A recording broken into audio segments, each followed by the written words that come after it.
Intimidate justice. Shortly after identity of those financing terrorism was exposed, see the step the federal government took on them. Good morning, everyone, and thank you all for tuning in and listening to this headline that we got your ears this morning. As our headline for this morning says here that intimidate justice. Shortly after identity of those financing terrorism was exposed, see the step the federal government took on them. The Nigerian government has identified and is taking action against 15 parties comprising both individuals and currently exchange businesses for their alleged involvement in funding terrorist activities.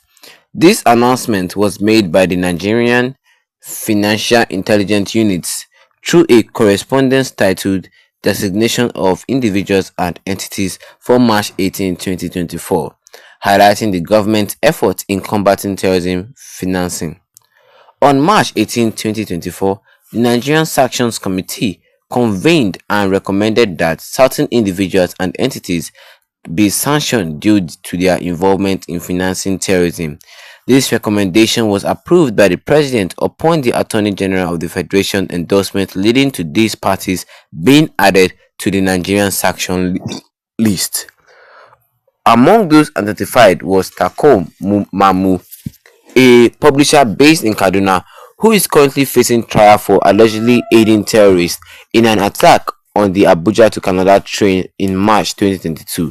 Mamu was accused of participating in financing of terrorism by facilitating over $200,000 in ransom payment to ISWAP terrorists for the release of hostages taken during the attack. The sanction list also named an individual suspected of attack on the St. Francis Catholic Church in Owo, Ondo State, and the Kunje Correctional Center in Abuja.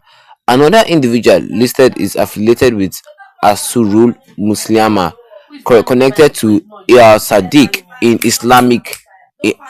Islamic marriage trained under Mutak Beltaka is also known for designing terrorist communication codes and expertise in improvised explosive devices. The list follows includes a senior commander of the Islamic State of West African Province from Okene, recognized for its involvement since 2012 and suspected for orchestrating attack in the Federal Capital Territory and Southwest geopolitical zones. A woman listed as a financial courier for ISWAP Okene was highlighted for disturbing funds to the widows and wife of terrorist fighters and for having significant financial transactions linked to terrorism financing.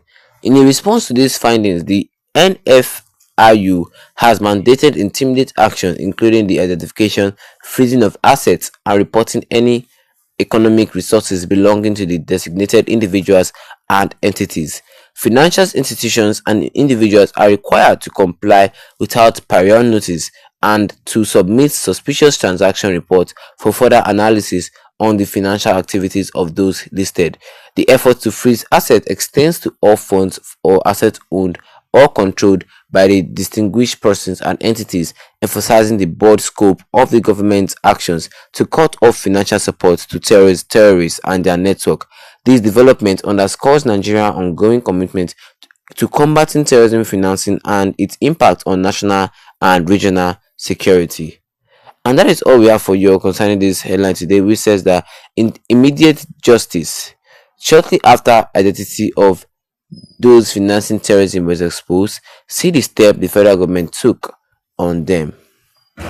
And before we move on, don't forget, if you're not a subscriber to the channel, don't forget to tap that subscribe button, hit the notification bell, and leave a like on the video to get more updates concerning this in the nearest future. Because we are looking about the shortly after the identity of those who are financing terrorism was exposed. Look at the step that the federal government took onto those people, because the Nigerian government identified and is taking action against 15 parties comprising both individuals and currently exchanged businesses for their alleged involvement in funding terrorist activity that has been happening in the country. Because this announcement was made by the Nigerian Financial Intelligence Unit (FNFUI) through its correspondence titled "Designation of Individuals and Entities" for March 18, 2024. And looking at this, the effort, they say that the NFRU has mandated intermediate action, including identification, freezing of the assets from all these peoples, and reporting of any economic resources belonging to the designated individuals. Because a lot of people were said here who have been linked and accused for funding terrorism, for funding terrorists. So they're going to freeze their assets or their accounts, and they say that they will report any economic resources belonging to these individuals and entities, and the financial institutions and individuals are required to comply without prior notice and to submit suspicious transactions report for further analysis on the financial activities of those who their names were listed in the headline when I was reading the headline today. And the efforts to freeze assets extends to all funds or assets owned or controlled by these peoples or entities. They will freeze all the assets and all the funds that is being controlled by these people or entities. The government is taking a huge crucial step for in combating the act of terrorism. I can't believe that people are funding terrorists like the ISWAP terrorists or the Boko Haram. Are they not human beings? So you are funding killers with huge sum of money like $200,000. Sometimes I think that it is us that is doing ourselves. Seriously, it is us that are breaking the chains that is holding Nigerians together. We are only on God. So what do you guys think? Let me see your comment below in the comment section, and don't forget to leave a like on this video. Then tap that subscribe button as the big red one and the notification bell, so that anytime I have any new video concerning this, you'll be the first to get notified about it. Once again, thank you all for tuning in and have a wonderful day ahead of you.